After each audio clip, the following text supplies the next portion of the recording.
संविधान बनाना स्वतंत्र देश का, उसको लागू करना, ये तो एक बात है ही।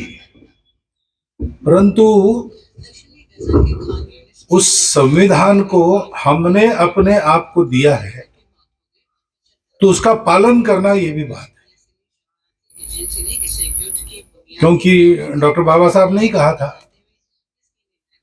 कि संविधान का व्यवहार ये महत्वपूर्ण बात है। तो आज का हमारा जो दिवस संपन्न करते हैं, हम प्रतिवर्ष करते हैं, सारे देश में सब लोग संपन्न करते हैं, और उसके चलते एक वातावरण उत्पन्न होता है। जैसे सब देश एक मन हो जाता है, सब लोग तिरंगा फहराते हैं, सब लोग कार्यक्रम देखने जाते हैं, दिल्ली का कार्यक्रम टीवी पर देखते हैं। जैसे 22 जनवरी को एक वातावरण उत्पन्न हुआ, वैसा इस दिन भी वातावरण उत्पन्न होता है, परंतु वो एक दिन के लिए मर्यादित रहे ये अपेक्षित नहीं है, क्योंकि ये गणराज्य दिवस है।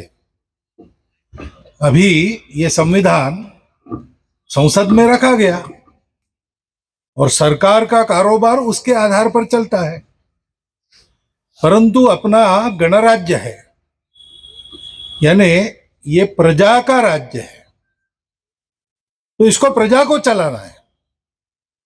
सरकार की उसमें एक भूमिका है, सांसदों की उसमें एक भूमिका है। इस संविधान को सुरक्षित रखना, इस संविधान को लागू करना, ये टेक्निकली सरकार का काम है, परंतु वास्तविक दृष्टि से ये तो अपने व्यवहार का काम है। और इसलिए संविधान का हम थोड़ा अध्ययन करें। बहुत विद्वान लोग जैसा करते वैसा करने की जरूरत नहीं, लेकिन मोटा मोटी 4 बातें हैं जो संविधान का प्राण है, ऐसा मैं मानता हूं। संविधान की अपने प्रस्तावना है, प्रीएम्बल।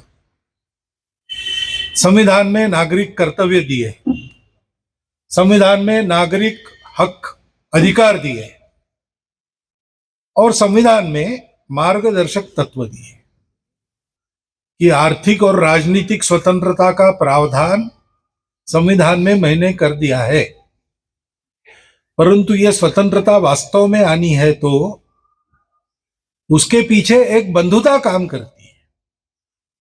स्वातंत्र्य, समता और बंधुता ये तत्वत्रयी मैंने फ्रेंच राज्य क्रांति से नहीं ली, भारत में उपजे तथागत बुद्ध के विचार से मैंने उसको लिया है। और इसलिए दुनिया का अनुभव ऐसा है कि समता स्वतंत्रता एक साथ नहीं आती। समता है तो स्वतंत्रता का संकोच करना पड़ता है, और स्वतंत्रता देनी है तो समता की गारंटी नहीं रही। ये दोनों एक साथ लाने का एक ही उपाय है, बंधुभाव। बंधुभाव ही धर्म है, ऐसा उन्होंने कहा। भारतवर्ष के जन की ताकत अपरंपार है, वो कभी भी कम नहीं थी, वो वैसी की वैसी बनी है, और उसके बल पर जब वो जागता है तो अनेक चमत्कार दुनिया में करता है, जैसा आज कर रहा है। लेकिन आज हम देख रहे हैं कि हर क्षेत्र में हम आगे बढ़ रहे हैं। ये शक्ति कहां से आई? ये शक्ति हमेशा थी, परंतु वो परिणाम कारक तब होती है जब हम बंधुभाव की सामूहिकता में बंधे जाते हैं। ये केवल मेरे लिए नहीं है, ये सबके लिए है। मेरे सारे सामर्थ्य का उपयोग मुझे सबके लिए करना है, क्योंकि सब मेरे अपने हैं। दिखते विविध है, लेकिन हमारे देश में तो परंपरा है सारी विविधता का स्वीकार करने की। हम विविधता को अलगाव नहीं मानते। इस प्रकार बंधुभाव के साथ देश के लिए सब लोग मिलकर उद्यम करेंगे, संविधान के अनुशासन का पालन करेंगे, उसकी पवित्रता पर आंच नहीं आने देंगे, उसके भाव को ध्यान में रखकर उसका उचित उपयोग करेंगे, तो राष्ट्र उत्कर्ष की ओर जाएगा। ये करने के लिए हम लोगों में समर्पण का भाव चाहिए। हम संघ में गीत गाते हैं, तेरा वैभव अमर रहे मां, हम दिन चार रहे न रहे।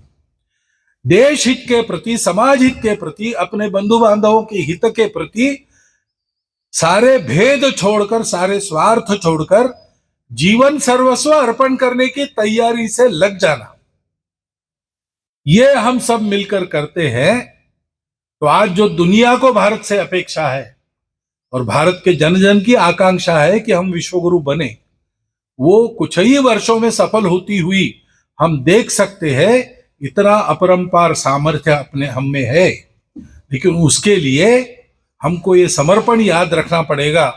राष्ट्रध्वज के शीर्ष स्थान पर जो रंग है वो अपने देश में समर्पण का रंग माना जाता है।